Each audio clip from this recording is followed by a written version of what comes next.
Di awal cerita, kita dapat menyaksikan seorang jaksa yang melakukan penggeledahan ke sebuah tempat berjudi ilegal yang berada di tempat terpencil. Di tempat perjudian sedang terjadi keributan. 사기? 아이 뚱땡이가 어디서 개소리야. Mengetahui adanya jaksa yang datang, sebagian pejudi pun kabur. Namun bukannya menangkap para pejudi, si jaksa malah membagikan uangnya pada semua pejudi di sana. Dan ternyata sebenarnya dia adalah seorang penipu yang menyamar menjadi jaksa. Ia bernama Sado-chan. Di tempat lain, seorang jaksa yang mirip dengan si penipu sedang bergegas menuju ibu kota. Ia hendak menemui seseorang bernama Nam-sung-tae. Namun di perjalanan ia mengalami kecelakaan hingga terjatuh ke laut.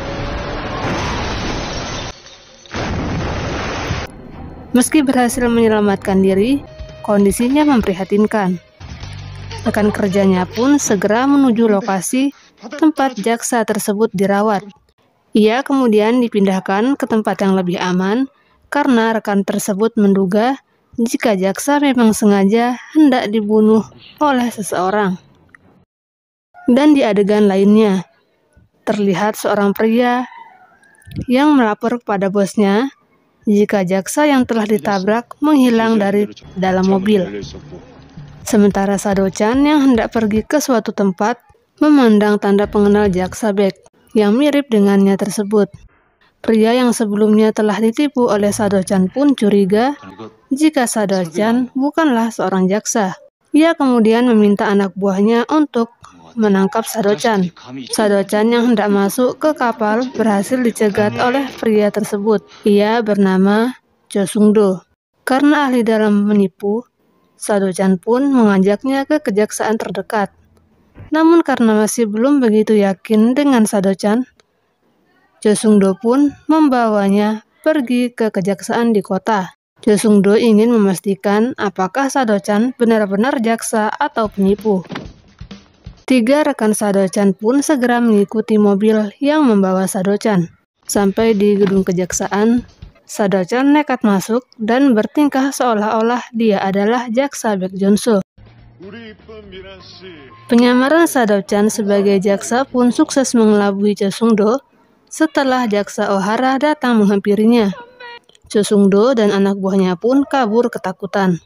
Setelah itu, Sado-chan pun ke lantai atas bersama Ohara, orang jaksa yang juga merupakan sahabat jaksa Baek Jun-soo. Sesampainya di sana, Sado-chan terkejut karena jaksa Ohara mengetahui identitas aslinya. Dan Sado-chan pun kemudian dikurung di ruang interogasi. Jaksa Oh sudah lebih dahulu mengetahui identitas Sado-chan yang merupakan seorang penipu. Ia juga sengaja mencarinya karena membutuhkan bantuan. Awalnya Sado-chan tak ingin membantu sebagai jaksa palsu. Namun karena Ohara mengancam, Sado-chan pun setuju. Sado-chan kemudian menyamar sebagai jaksa Baek Jun-soo, yang juga kebetulan mirip dengannya. Ia datang menemui Nam-sung-tae untuk mengambil barang bukti dari suatu kasus yang sedang ditangani jaksa Baek. Namun Nam-sung-tae malah memintanya mengambil barang tersebut di pusat budaya Spanyol. Jaksa Oh kemudian meminta bantuannya agar Sado-chan mengambil barang tersebut.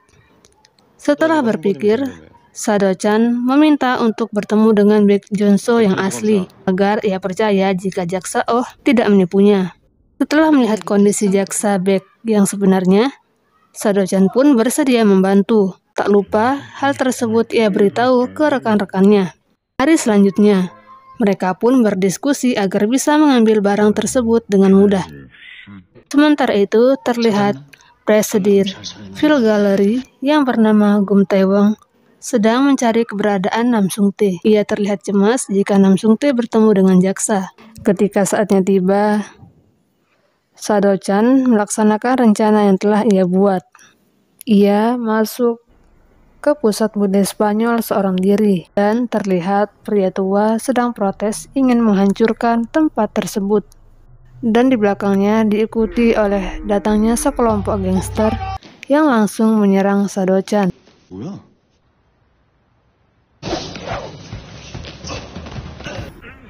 Jaksa Oh yang khawatir pun segera masuk dan melihat Sado-chan yang tertusuk. Sado-chan pun segera dibawa ambulan. Jaksa Oh kemudian bergegas mengambil barang yang Nam Sung-tae maksud. Namun saat dibuka, kotaknya kosong. Beralih ke Sado-chan. Semua berjalan sesuai dengan yang ia rencanakan tanpa diketahui Jaksa Oh. Sado-chan sama sekali tak cedera. Ia dibantu 3 rekannya melakukan setting tersebut. Sado-chan juga membayar kelompok gangster agar settingnya terlihat benar-benar nyata. Karena penasaran dengan isi kotak yang diburu oleh Jaksa Oh, Sado-chan pun menukarnya. Namun saat dibuka, kotak miliknya pun kosong. Jaksa Oh sangat kesal karena ia tertipu oleh Sado-chan. Ketika Sado-chan dan rekannya hendak kabur, mereka tertangkap oleh Jaksa Oh. Jaksa Oh meminta kotak yang telah Sado-chan tukar. Beralih ke Cho Sung-do. Ia sangat mengkhawatirkan uangnya yang telah diambil oleh Sado-chan. Ia takut Presidir Gum Tae-won akan memarahinya karena uang yang ia gunakan berjudi adalah uang milik perusahaan. Tak lama, Presidir Gum datang. Cho Sung-do pun memberitahu jika ia hampir ditangkap oleh Jaksa Baek Jong-soo saat mengumpulkan dana gelap. Mendengar Jaksa Baek Jong-soo masih hidup, Presidir Gum sangat kesal. Beralih ke kantor kejaksaan. Sado-chan diinterogasi karena Jaksa Oh tak percaya dengan apa yang dikatakan Sado-chan, dan saat berada di ruangan tersebut, Nam Sung-tae menelpon. Nam Sung-tae meminta uang 100 juta sebagai jaminan untuk barang yang jaksa inginkan. Dan Nam Sung-tae memberi waktu 1 minggu, serta Sado-chan harus datang seorang diri. Selama menyamar sebagai jaksa, yang mengetahui identitas asli Sado-chan di kantor hanyalah Jaksa Oh dan Kepala Yang. Sayangnya Nam Sung-tae ditangkap Presidir Gum yang juga menginginkan barang tersebut. Barang itu berupa USB yang berisi file penting. Presidir Gum berhasil mengambilnya, dan setelah itu barang tersebut ia musnahkan. Beralih ke Sado-chan. Setelah Jaksa Oh tahu barang yang ia inginkan masih ada di Nam Sung-tae, Sado-chan pamitan. Ia berharap semua kerjasamanya berakhir saat itu juga. Namun berhubung Jaksa Baek Jong-soo masih belum sadar, Jaksa Oh kembali meminta Sado-chan membantu. Sado-chan pun tak bisa menolak hal tersebut dikarenakan ketiga rekannya dijadikan sandera. Sebelum benar-benar menyamar sebagai jaksa, Sado-chan pun diharuskan menghafal banyak berkas penting. Hari berikutnya, Sado-chan benar-benar resmi bekerja di kejaksaan dengan menyamar sebagai Jaksa Baek Jong-soo. Hari ini juga sebenarnya Baek Jong-soo yang asli dipindah tugaskan ke kantor tersebut.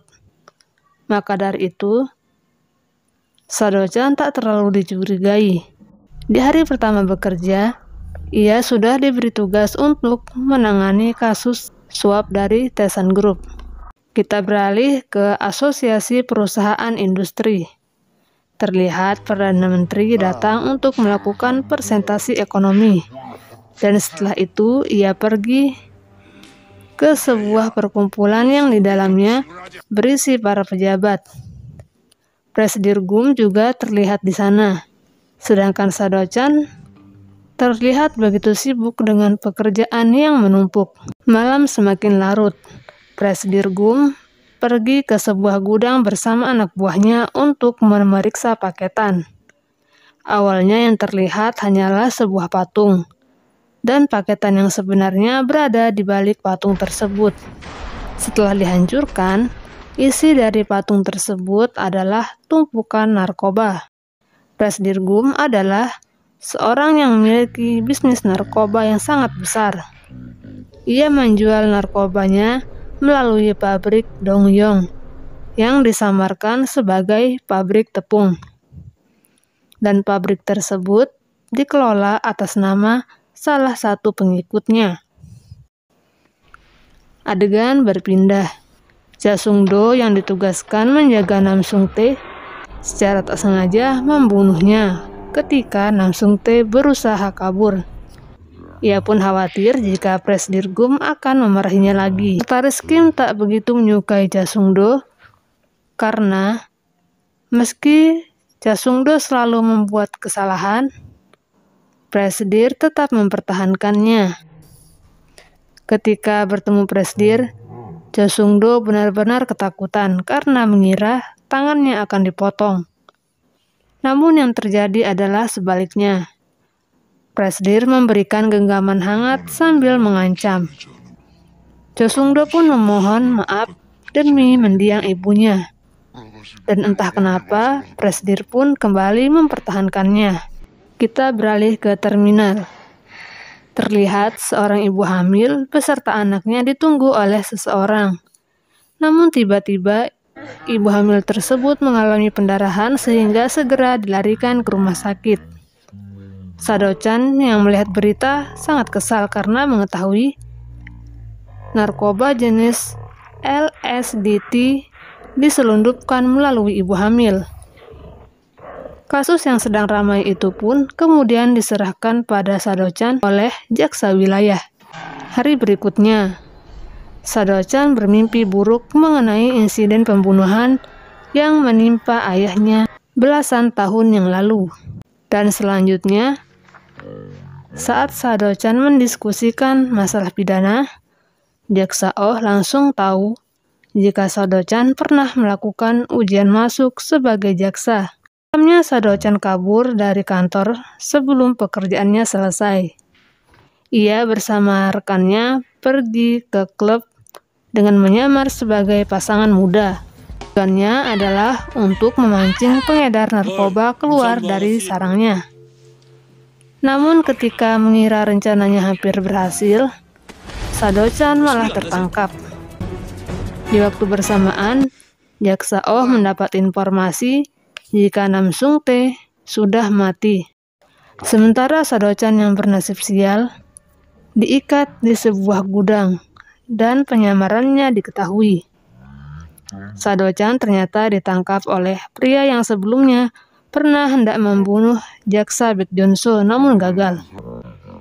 Sado-chan pun mengakui jika ia bukanlah jaksa Baek Joon-so. Namun ia tetap dipukul hingga pingsan. Tak lama pria misterius datang menolongnya. Dan Sado-chan pun selamat. Sampai bertemu lagi di video selanjutnya.